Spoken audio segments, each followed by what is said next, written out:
امروز یک جریان تبلیغاتی گمراه کننده‌ای وجود دارد. ناامیدی نسل جوان. این جریان تبلیغاتی همتش اینه که وانمود کنه جوان ایرانی از ارزش‌ها گسسته است و به آینده ناامید است و احساس مسئولیت نمی‌کنه. این عکس واقعیت است.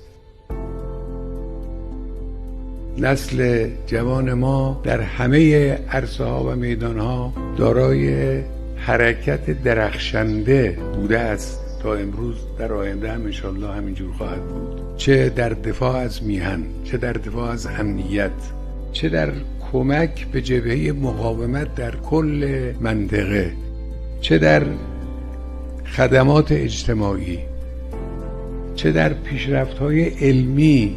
نسل جوان ما در همه عرصه‌ها و میدان‌ها دارای حرکت درخشنده بوده است تا امروز، چه در همه آیین‌های مذهبی، این راهپیمایی 40، چه میلیون‌ها جوان ایرانی که رفتند راه نجف و کربلا رو طی کردند و چه میلیون‌ها جوانی که در خود کشور در شهرها به عنوان 40 به عنوان دورافتادگان از اون سرمنزل بشارت و معنویت راهپیمایی کردند.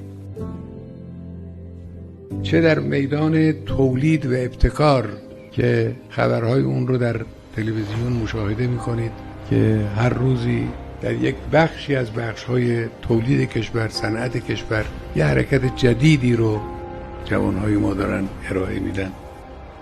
چه در مقابله با بیماری همهگیر و چه در نهضت کمک مؤمنانه، چه در امداد به مناسبت حوادث طبیعی، سیل و زلزله و امثال اینها. در همه جا شما نگاه میکنید حضور جوانان رو به صورت پررنگ میبینید. هر جا جوانها وارد میشوند مژده امید و نوسازی و نوآوری رو همراه میارن. این جوان نمیتونه ناامید باشه. این جوان نمیتونه گسسته از ارزش ها باشه. این جوان یک نیروی هستگی ناپذیر در وسط جبهه است. البته جوانان انقلابی و با ایمان در همه این موارد پیشتاز بودند.